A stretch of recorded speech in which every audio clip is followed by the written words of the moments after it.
प्यार से कहना धन्यकार जी। सत्संग की महिमा, संतों की महिमा, अपने जीवन में संतों का साथ होना कितना महत्वपूर्ण है। संतों ने हमेशा से एक सच्चाई का साथ दिया, एक सच्चाई को अपने जीवन में पहले खुद लाकर फिर हर एक को संदेश दिया कि अपने जीवन को भी इसी सच्चाई, इसी रोशनी, इसी परमात्मा से भर लो। और वो जीवन फिर बहुत ही खूबसूरत बन के हर पल जिया जा सकता है अगर हर पल में परमात्मा है। अक्सर संसार में ये बात देखी गई कि हर एक ने जहाँ एक भक्ति को या तो कुछ उस तरह से समझा कि प्रैक्टिकल लाइफ में एक कुछ घंटों में चलो एक आराधना कर ली तो हो गए भक्त, पर वाक्य में तो संतों ने समझाया कि भक्त तो हर समय भक्त ही है, हर समय भक्ति हो सकती है। ये ब्रह्म ज्ञान की दात, ये परमात्मा के दर्शन अक्सर ये जीवन में हर कोई टाल देता है कि अभी तो अवस्था बचपने की है, ये बचपन चल रहा है, खेल कूद की उम्र, फिर युवा अवस्था में कि अभी तो अपने सपनों को साकार करने की उम्र है, अभी कहाँ आध्यात्मिक पहलू को हम समय दे सकते हैं। और फिर आगे घर परिवार कामकाज और फिर वृद्धावस्था। तो अक्सर सब यही कहते हैं कि ये जब वृद्धावस्था होगी तो समय निकालेंगे प्रभु परमात्मा के लिए, पर ये जीवन किसको पता किस समय ये सांसें चली जाएंगी। ये कोई गारंटी है भी कि हर किसी का जीवन वृद्धावस्था तक पहुंचेगा भी, और अगर पहुंचा भी तो क्या उस अवस्था में एक शरीर किस तरह साथ दे ना दे, कैसे एक मन एक उस तरह से एक वाक्य ही परमात्मा में जुड़ भी पाए। तो इसीलिए संतों ने अपने जीवन पे ही ये उदाहरण दिया, और हमारे पास इतिहास गवाह है कि अगर फिर बाल अवस्था की बात होती है तो भक्त प्रहलाद, जहाँ उनके लिए भी वही अवस्था, वही खेल कूद में जहाँ दिल लगा सकते थे, पर उसी उम्र से ये परमात्मा की ओर तड़प, परमात्मा का साथ, और फिर भक्ति उसी उम्र से। और नौजवानी में भी कितने ही संत इतिहास में भी आज में भी अगर हम देखें, और फिर कितनों का अगर ये इस उम्र तक नहीं परमात्मा के दर्शन हो पाए और ये वृद्धावस्था आ गई, तो उस समय भी अगर आँख खुली तो सवेरा, तो ये उजाला, ये रोशनी, ये परमात्मा की प्राप्ति तो किसी भी पल में हो सकती है। बस इस मन को एक क्यूरियोसिटी से रहना है कि ये जीवन सिर्फ समय एक कामकाज करने के लिए ही नहीं मिला, पर ये आत्मिक रूप, ये आध्यात्मिक पहलू इसके लिए ही मिला है।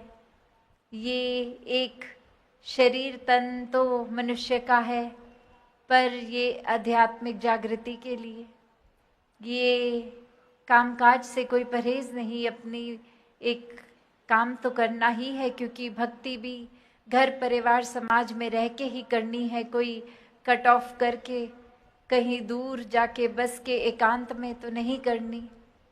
ये समाज पर बोझ नहीं, समाज के कल्याण में पल पल सेवा करनी है। तो ऐसा जीवन ही जीने के लिए संतों ने प्रेरित किया कि कैसे एक जो कहा जाता है कि ये भक्ति कर लेना वृद्धावस्था में, ताकि उसके बाद एक मुक्ति मिल जाए। तो अब बात ये कि पहले तो यही पता नहीं कि वृद्धावस्था आएगी भी कि नहीं, और उसमें भी क्या प्रभु परमात्मा के साथ मन का तार जुड़े कि नहीं।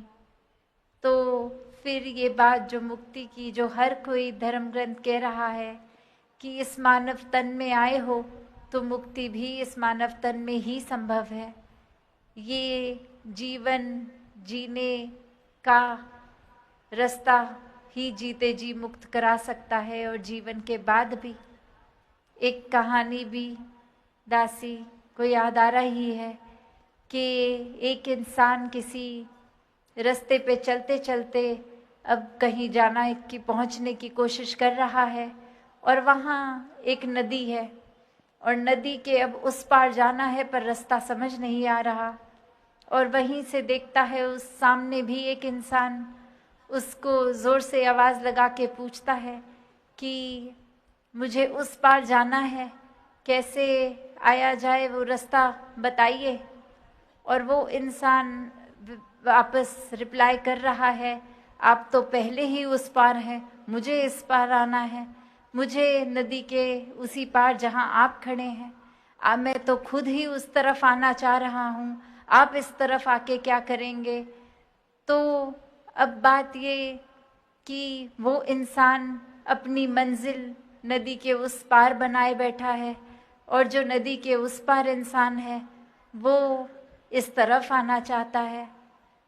तो इससे एक बात तो यही कि चाहे हम अगर अपने जीवन में इसको एक छोटी सी ये दृष्टांत रूप पर एक गहराई से देखें, तो हम भी अक्सर ये समझते हैं कि हमारी मंजिल कहीं और है, ये जीवन खत्म होने के बाद मृत्यु है, मंजिल तो उस पार है। पर हकीकत तो ये कि हम जहाँ खड़े हैं वो मंजिल है। जीते जी ही परमात्मा हर समय अंगसंग है। इसी समय परमात्मा की प्राप्ति ब्रह्म ज्ञान द्वारा हो सकती है। तो ये मंजिल इसी समय जहाँ है, नदी के इस पार, वहीं मंजिल है। तो बात यही कि अपने जीवन में हम अक्सर देखकर सोचकर, अक्सर सामाजिक रूप में या बचपन से जो सीखा होता है, कुछ उसी तरह आध्यात्मिकता को भी करने लग पड़ते हैं कि ये देख लेते हैं उस इंसान के पास अगर कोई धनराशि आ गई है जीवन में तो क्योंकि वो सत्संग करते हैं तो चलो हम भी सत्संग करेंगे, हमारे जीवन में धनराशि आएगी। तो बात ये तो हरगिज़ नहीं ऐसा। सत्संग अगर फिर कुछ रुपयों के लिए ही है तो फिर वो सत्संग नहीं, क्योंकि परमात्मा ने अगर उस इंसान को दिया तो वो एक जिस वजह से भी जैसे भी, पर ये लालच उस इंसान को भी सत्संग का नहीं है कि हम सत्संग करेंगे तो ही एक आर्थिक रूप बढ़ेगा। ये तो आध्यात्मिकता, एक ये आत्मा की खुराक सत्संग, संतों का संग, जो संसारिक कीमत से बहुत ऊपर, कि ये तो तुलना किसी भी धनराशि से नहीं हो सकती। कैसे एक आर्थिक रूप संवारने के लिए अगर हम आध्यात्मिकता में, ये आध्यात्मिक जीवन में मिलावट कर रहे हैं तो वाकई ही हम भक्त श्रेणी में नहीं हैं। हम कुछ प्राप्ति के लिए परमात्मा से जुड़ रहे हैं तो भक्त नहीं हैं, क्योंकि ये भक्ति प्यार का रिश्ता, ये आस्था का रिश्ता, ये कोई मोल भाव से, कोई सौदेबाजी की तरह नहीं, पर प्रेम का रिश्ता बनकर ही रहे। तो बात यही कि हर कोई हर समय इस परमात्मा के प्रेम में चूर हो सकता है। बस ये सरेंडर, हर पल में खुद को गंवाने की बात, ये अर्पित हो मन हर समय कि ये परमात्मा का ही रूप हर किसी में, हर किसी के लिए मन बिछ गया, हर किसी को आदर सत्कार की दृष्टि, हर किसी के लिए एक बिना किसी भेदभाव के सिर्फ एक पूजनीय रूप में देखा जाए।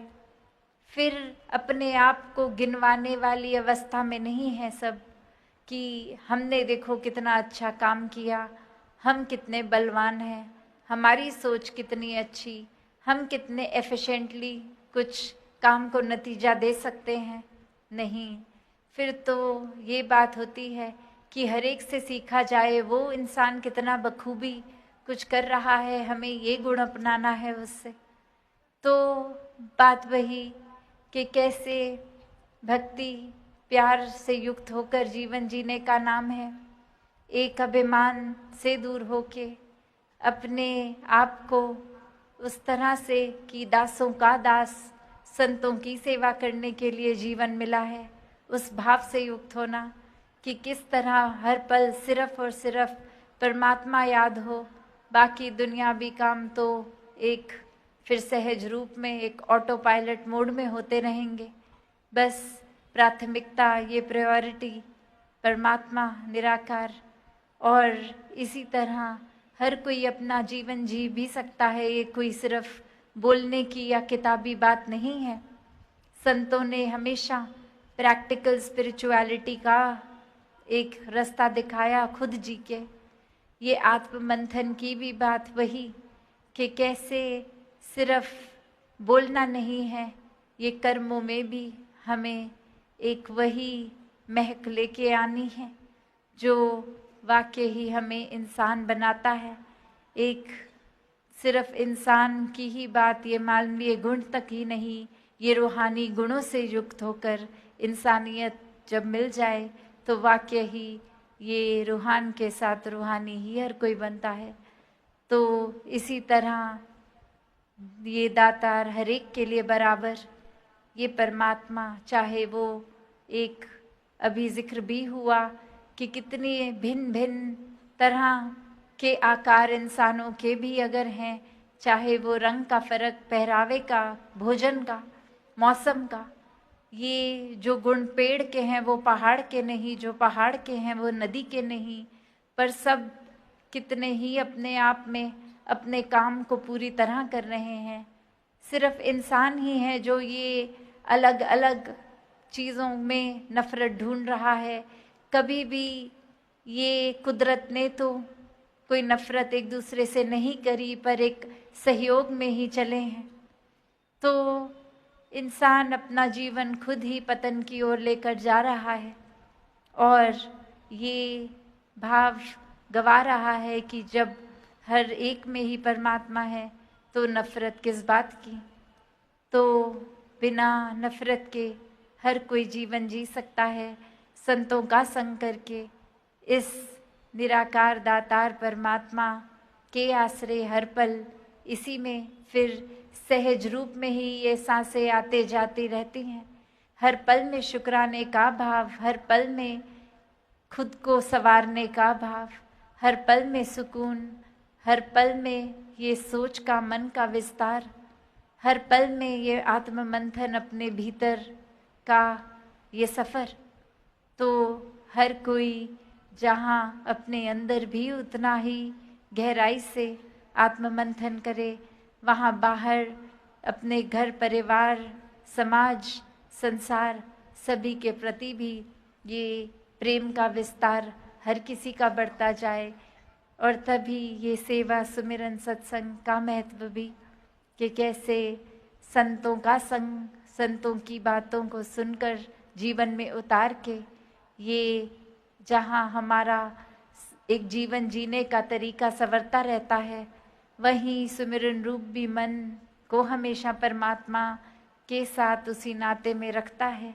एक गहराई का एक रिश्ता बनता है और सेवा भी फिर कोई काम की तरह नहीं देखी जाती, एक जिम्मेवारी ही लगती है कि ये प्यार से हर किसी के लिए ये कुछ भी जो हम कर सकते हैं वो कर सकें, परमात्मा ने जो दिया उसी को हर एक तक पहुंचा सके।